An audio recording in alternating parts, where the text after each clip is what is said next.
Our second panel for today's briefing is really focused on cyber hygiene. We heard a lot of talking points from our earlier panel, and really a lot of those things fall under the umbrella of cyber hygiene.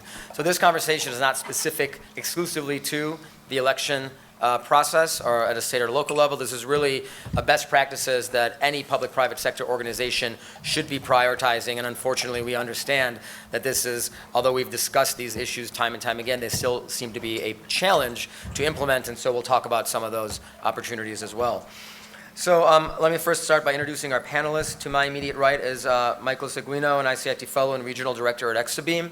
To his right is Greg Cranley, an ICIT Fellow and Federal Director for Centrify.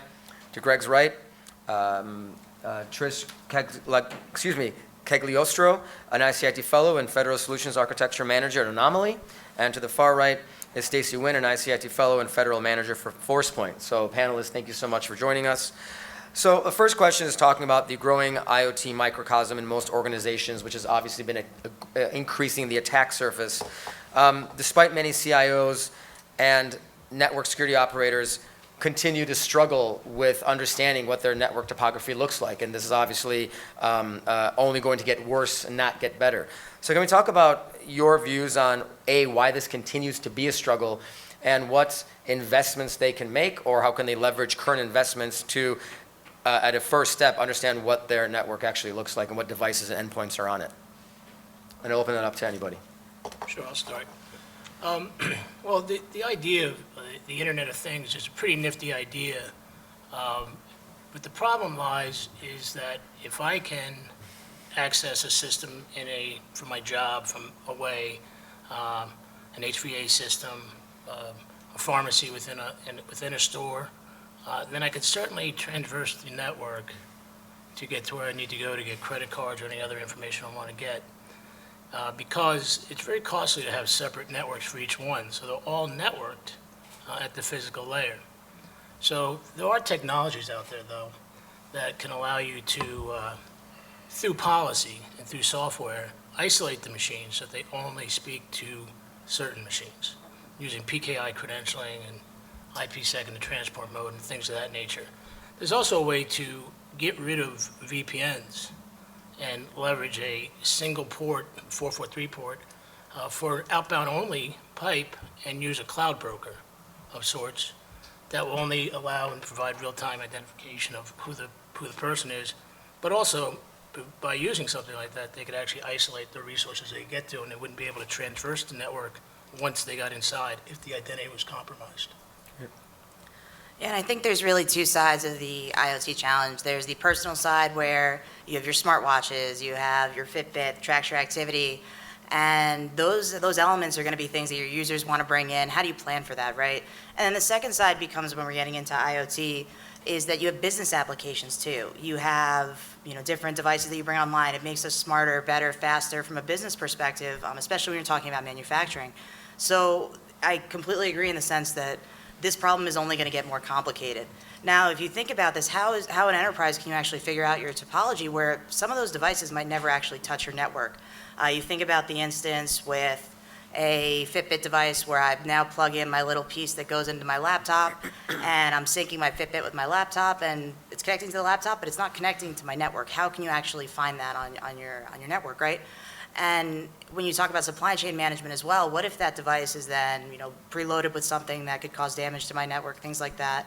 So the topology of the network even is going to be expanded not just by what's directly connecting to it, but also what we're connecting to our devices on the network. And then those connections between, we're talking about on the business sense, where if I have smart devices or I have different industrial systems that I'm using, I might think that they're only talking to each other. What I also have to understand is not just the connections between them, but also how they're connecting to other parts of my network as well. So those interrelated connections too. Exactly. I'll just echo that a little bit more to say that as cybersecurity developers and practitioners and vendors, as a lot of us in the room are, and definitely on the panel, it's our responsibility to make sure that those solutions that we are providing to our customers have security built in from the beginning. So it's easy to use, it's easy for our customers who are using these solutions who aren't necessarily cybersecurity practitioners to start with as their main job, that they can actually utilize these in a very secure way Yeah, and a lot of you mentioned endpoints and devices, and so when we think about perimeter protection, we typically think of those physical entities, but as more and more users are added and more credentials are given to get access to different devices, different network, different systems, different data and information, many are saying that the user is the new perimeter. So my first question is, what technologies currently exist which can help mitigate unauthorized access through compromised credentials, which, as we know, there's numbers going as high as, I think, 98, 99% of all breaches in some way involve a compromised credential? I guess I'll start. I wanted to make a comment last, the IOC, what kind of started it. I think the IOC was started when you think Star Trek. If you watch old Star Trek movies, you remember there's always a computer in the room. You can ask the computer anything and he solves it for you. The computer can find people for you, beams people around. And I really think that's where we're going with IOC. It's that niftiness, that convenience of me being able to do anything, whether it's my iPhone, my iPad.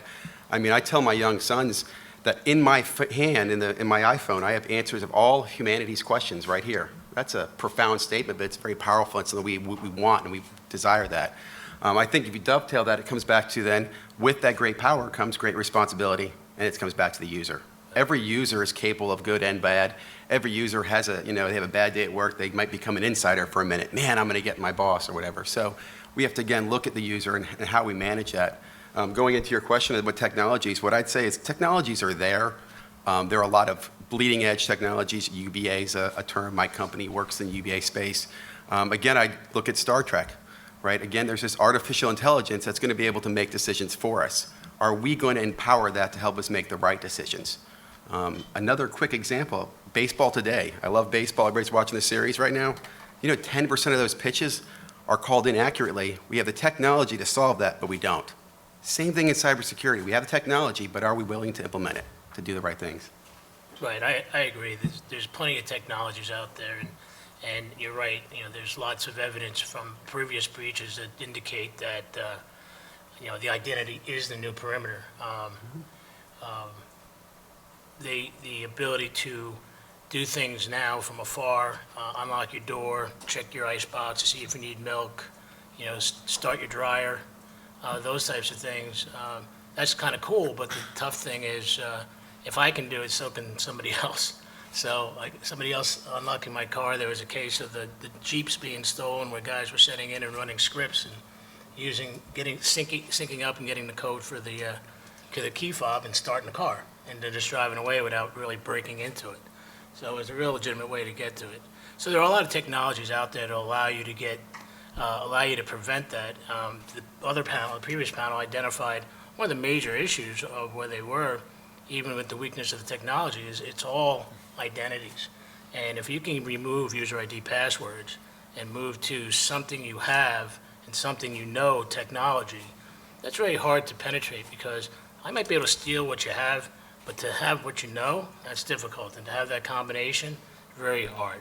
And if you limit people's access, it kind of controls what the damage could be. Yeah, and what's interesting too is so compromised credentials show up on the internet for sale all the time. One of the capabilities for our technology, we will scrape that information, we'll pull it in, and as there's a tendency to think, okay, well, I have two-factor authentication, I'm good. It doesn't matter that these credentials are showing up out there. And that's sort of true in the sense that even if, that they won't be able to extract the password, we had an instance about 6 months ago where we discovered a 30,000 credential dump in a dark web forum. And what we saw was the forum poster had said, hey, I found these 30,000 credentials, here's 800 passwords, go try and crack those. Oh, and by the way, go target these users with social engineering tactics. So yeah, if you thought about it as, yep, I have two-factor, I'm good, you miss an opportunity because your users, they do their annual security training, they never think about it again after that. They click those, a couple questions at the end, they print their security certificate, hand it off to management, that's it. Wouldn't it be great if you could actually reach out to them and say, hey, you showed up in a credential dump, you should expect to be targeted with social engineering tactics. Oh, and by the way, here's a link to some training on social engineering tactics. Now you're creating additional touch points with your users throughout the year to help get them engaged in the security process. And to add on to that would be a fairly simple policy change and process where you could institute two-person human review for critical changes. So if you have a privileged user who can make changes to your administrative system then if you have two people who have to be able to okay that before it goes out company-wide, you're lowering your risk quite considerably. Terrific. Greg, you and I spoke the other day about this, and I wanted to give you a chance to talk about it. There's federal agencies now integrating their PIV and CAC access cards as part of this larger conversation, and several of the panelists here mentioned leveraging existing technology, and there is a lot of technology. How do we use it more effectively? So do you want to share what's going on in the government right now with that perspective? Sure. The objective, obviously everybody's kind of read about it with the OPM breach, Tony Scott and the 30-day sprint, and their initial focus on privileged users. The unfortunate thing is, as this gentleman said earlier, everybody's a privileged user. You're carrying a smartphone in your hand, you have applications, you have access to your company's data, you're a privileged user. So with that, they want everybody to use a CAC or a PIV card or a digital representation of themselves, because that can't show up on a password dump anywhere, because there is no password. And getting rid of user ID passwords is the key to all these problems. The issue that the government has in getting enterprise-wide use of PIV cards and CAC cards is the heterogeneity of the network. There's a large variety of operating systems across the data center, cloud, and mobile arenas. So the ability, and there are technology out there that can homogenize everything on the network to make it look like one type of operating system that can be then leveraged out of one identity store, where that PIV or CAC would authenticate to and provide the rights to the people that they're allowed to have. So you get into a point where you're giving rights privilege as opposed to access to a bunch of applications. The other thing too with the security side of it is to give people least access. Give them granular roles so that they can only do what they want to do. Nobody ever calls the help desk and says, hey, can you take away this access that I have? I have too much privilege. Please take some away from me, right? So you have to right-size the roles by making sure that they only have what they have. It keeps them out of trouble. It's like, having the authority, but also having the responsibility, right? And if you're given guidelines, just like we are as we're being raised, we're given guidelines and boundaries. You give them boundaries. And if they're using something they have and something they know, which is a PIV card or a CAC card, and then you throw a third authentication on top of that, it's kind of hard to end up on a dark website. It's funny you mentioned that.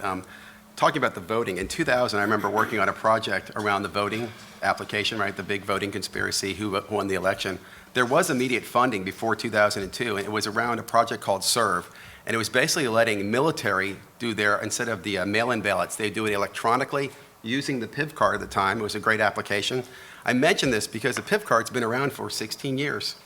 The idea has been there. It's a great solution. It would have given great authentication of who the voter is. I know who they are. There's no issues with privacy, which is a major concern in voting. If I give them a username and password, I then wonder, I know who Mike voted for, right? So all these solutions are there in technology. This is 2000, still didn't do it, still not being used today. There's a lot of reasons for that. But again, I mentioned, you talk about PIV card. It's a great application. It's something that I wish citizens had. You want to end phishing attacks? Give me a U.S. postal email address with a digital certificate. So I've certified email. I don't need 15 email addresses from Yahoo, Gmail, and everything. Give me one email address, one certificate. So again, we need to implement these technologies.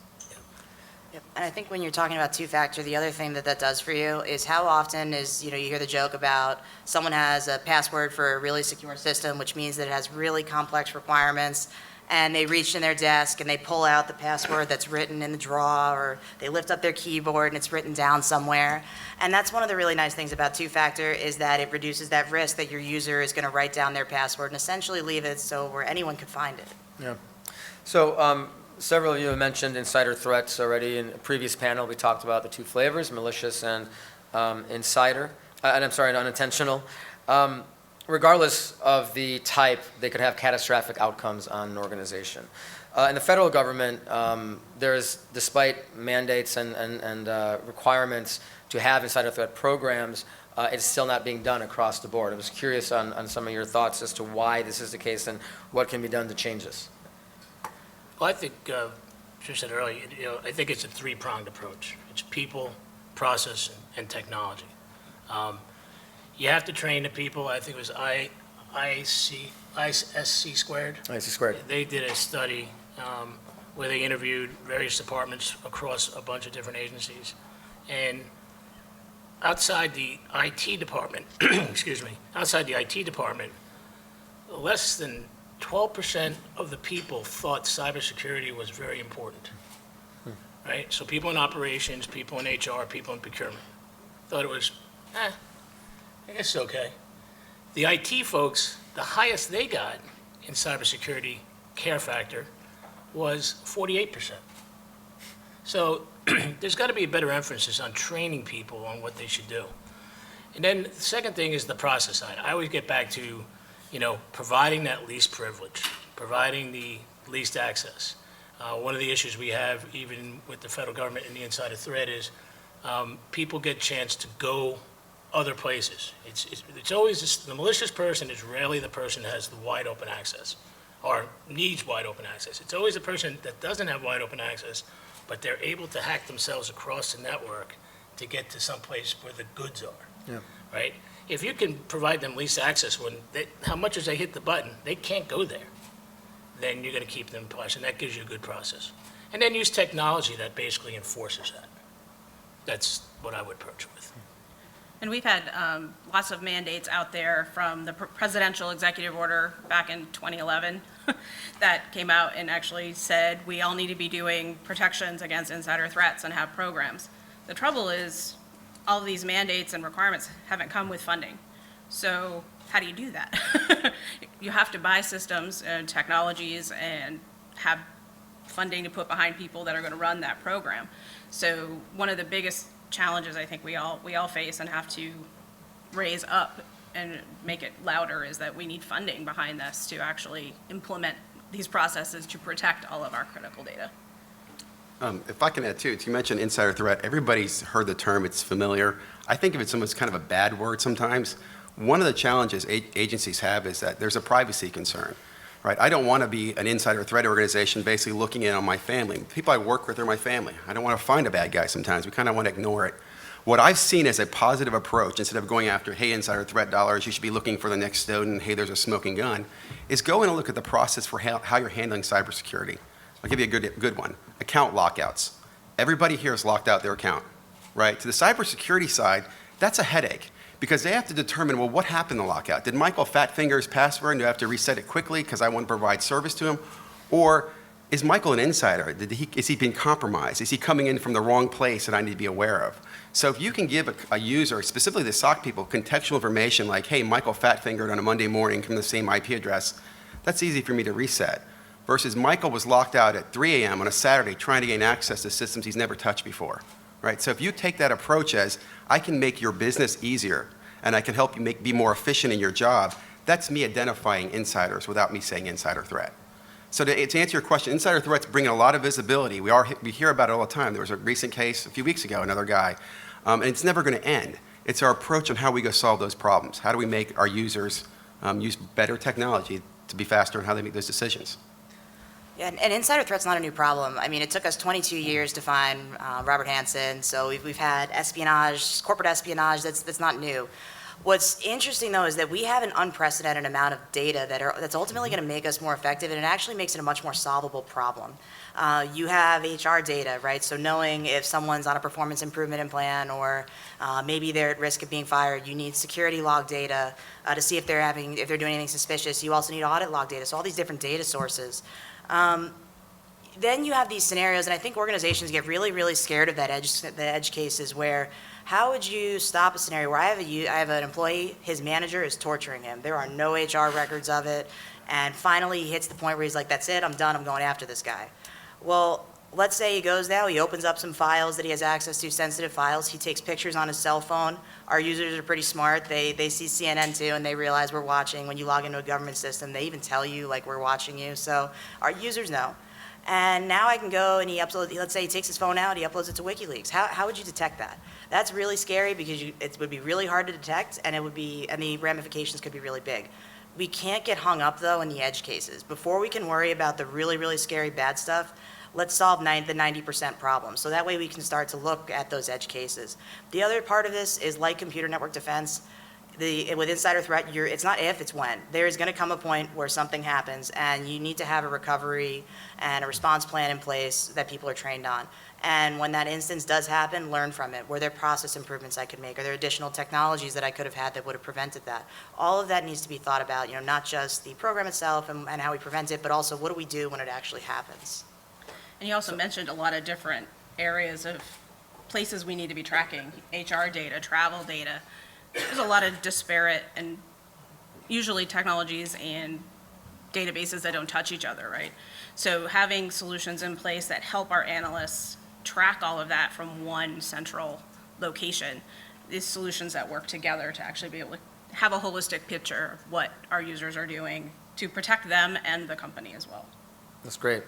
Shifting gears a bit to CDM, we all know that we've been working on phases 1, 2, and 3 over the last number of years.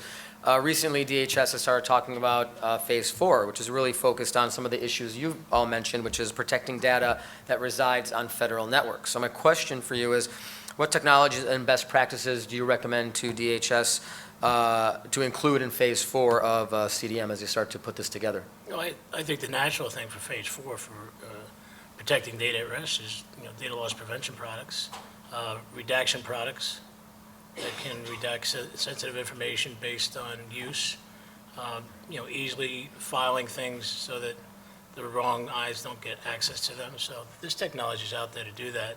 They're just difficult to implement because they're, extremely policy-based, and to get them fully working, it'll take a lot of time and money. And CDM Phase 4 is going to focus on protecting your critical assets and knowing where that sensitive data is. So implementing a network segmentation environment is going to become very, very important there. It's sounds clunky on the back end, but if you have cross-domain technologies that can help you access and transfer those multiple networks from one single location, it becomes a lot easier for your users, and you're very, the keys to the kingdom, if you will. All that data is in a very secure place. The access controls are there, as several of the panelists have mentioned.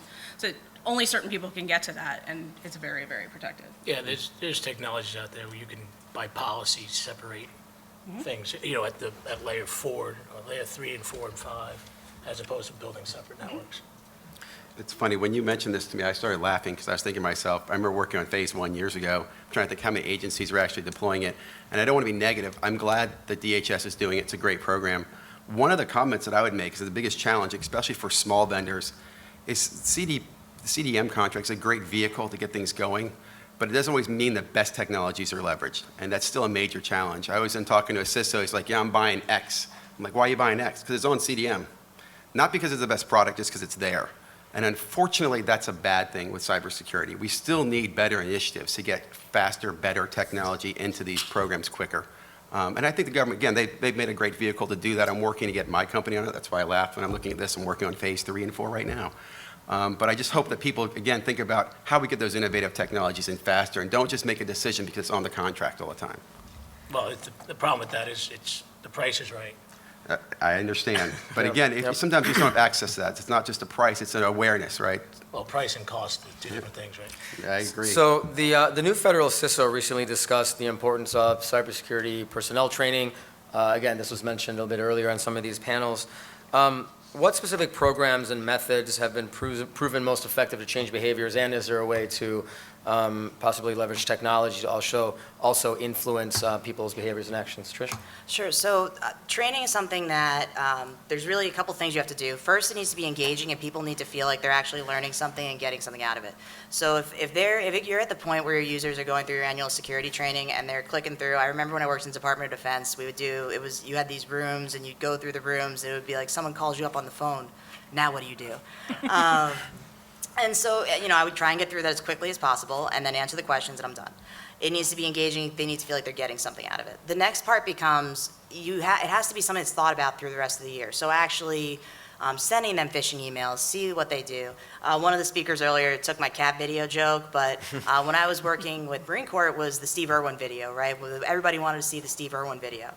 And so being able to test your users. And one organization I work with, I think, has the most important part of training with actually improving the performance of your users, where there is a punitive action if you violate what actually happens. And I think that it doesn't necessarily have to be punitive. It could also be incentivizing someone, where let's say you're going to send 5 emails throughout the year that test whether or not they click on it, or something like that. But maybe they get 2 hours per time where they're successful of extra vacation or something like that. And that would cost a little bit of money, but when we start to look at how expensive it is when we have a breach, I'm pretty sure it would definitely be a cost-effective solution there. Sure. It's funny, Trish, I agree. It's funny. I had a customer looking for positive behavior. One of them was simply just making people aware when you touch something you shouldn't. This is the first time you touch a server. Did you mean to touch that server? They're like, whoa, what did I do? They become more aware and they're less likely to step out of bounds. So again, going back to the behavior, giving them an incentive. Another one is just, okay, I get spammed all the time. I get phishing attacks, and God, the curiosity in me, I want to press the button. I know I'm not supposed to, but I want to. Part of that, why don't we share that? When you get that spam, send it to the SOC center, let them detonate it, and share with the team. We had a spam come in, and this is what it was. Share that knowledge with people, right? Again, they're not involved in it. Let them share what they found. The other target is text messages. I'm getting text spams now all the time, too. People aren't aware of that. So again, if they're aware of it, they can make it a program. Hey, share with me the recent attack or recent exploit, and then let them see what the result was. It answers that curiosity problem we all have. It's definitely a culture issue, and I believe you brought that up earlier. And we all have to be a part of that, from senior executives on down to the line level employee. Everyone has to be aware of it and part of it, and all practicing the same thing. Hey, why'd you do that? Or laugh about the email that comes in, and someone will say, well, make sure you don't click on that. Yeah. Did you see that? Don't open that LinkedIn email from the person you don't know. Those are all great points, and, but I also think, what Tony Scott said earlier is important too. It's, we got to get them when they're young, so that culturally, we have a lot of us older folks didn't grow up with technology. And I'm pretty sure that everyone on this panel, if I asked what do you think the biggest risk to your network is, most people would chuckle and say user. I know when I worked in help desk, we used to have a cartoon when I was in college, and it said, problem between keyboard and chair. Right now, we are afraid of our users as security professionals, but there are a lot more of them than there are of us. So the quicker that we can turn them in from the biggest risk that we're worried about to a force multiplier for us, where they're actually engaged in helping us do our jobs, the better. And that's actually growing with the coming on of all of the millennials, the folks from that age bracket, with our baby boomers retiring at ever increasing ages. So we're only going to see more of that. They, from the millennial generation, are used to technology doing security for them, if there is even security at all. They just don't think about it. They're used to the technology. We take a different, more cynical view of technology. We don't expect it to do what it's supposed to do. They just expect it. They don't think about it. They move on. So that's only going to get worse. Yep. So our final question for the panel is really talking about some of the success stories that are out there. We know there's several agencies and federal CIOs and private sector CIOs who are really implementing wide-reaching, I should say, cybersecurity, cyber hygiene programs. So I want to know, either can you share some of the good programs and initiatives that are out there that you think some of the audience and the folks watching at home can maybe look to for guidance, and or what are some other ideas that you have that you think could help an organization put together a good program and change some of the behaviors that you guys have been talking about? I think there's success stories in pockets, because everything is pretty much so stovepiped, and I think it's difficult to get everybody on the same sheet of music. Until the executives in an organization, he or she, or the group of them, get together and say, here's what we're going to do, and mandate that. And I think that's the attempt of CDM on the public side, on the federal side, is to put together a standard of technologies that are mapped to the OSI model that you can deploy, and that all together will orchestrate this one single cybersecurity capability that will ensure the security of the agencies. Anyone else? Sure. So I was in a meeting, this is probably about a year and a half ago, and it was talking about these really advanced things that we could do, to improve cybersecurity, the cybersecurity posture of the organization. There's probably about 100 people in the meeting, and someone literally stands up and goes, you're talking about this, we don't even patch our systems regularly, right? And so cyber hygiene is incredibly important, and And we have to think about this as a phase. If you're at zero, you're not going from zero to hunting APTs in a night. You have to think about this as a phased approach. You have to think about this in layers. And I do think there are organizations that are out there, and I'm very fortunate. Some of my customers that I work with, I tend to work with customers that are really forward-looking and much more interested in the the intent as opposed to the letter of the requirement. And there's great examples where, CDM might say, thou shalt do these things, but they're like, great, I'm really excited, I'm getting this capability. Now it frees me up to be able to add additional capabilities that are ultimately going to take me a little bit further. So I guess my response on that is take advantage of the programs that exist, take advantage of anything that people are going to give you, and that is going to give you the opportunity to start to look a little bit further ahead and get to some of those more advanced capabilities. Definitely. Things like the IT modernization rules that are coming online, we need to get our systems up to date. We still have a lot of systems out there, especially in the government, that are running very old versions. You can only do so much with that. And it's not anyone's fault. Again, we're back to our funding issue, right?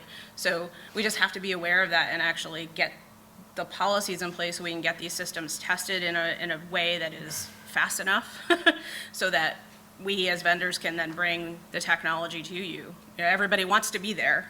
We just have to take that phased approach and actually just chip away at it. Parham, I would add, it's funny, when you ask about agencies and programs that are good or bad, I don't want to call anybody out because I think there's some that are doing great jobs, but I don't, tomorrow they could be hacked.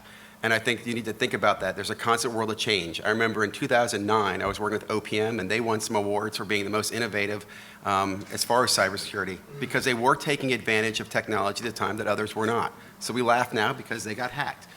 Let's realize that today the agency that's doing great is only a few months away from being bad. The one that's bad can be the agency doing good. Cybersecurity is changing. These threats are always changing. And so don't penalize people as much when they fail. They learn a lot from these failures as well, right? So just keep that in mind. There's no one agency, one program that's a silver bullet. It's always dynamic and continues to change. Yeah, you always hear the metaphor, cybersecurity is not a sprint, it's a marathon, it's an ultra marathon, it's something. And unfortunately, there is no finish line. It's not like I do these 5 things and all of a sudden, poof, like I'm magically secure. Things are going to continue to happen. You'll continue to have incidents. You have to learn from them and incorporate those and make sure that doesn't happen in the future. I agree. It'll never necessarily end, but anything you can do to reduce your risk surface, to minimize the points of attack, and I agree that you can't go to college until you go to high school. So Great. you got to get there. Well, with that, please help me in thanking our panelists.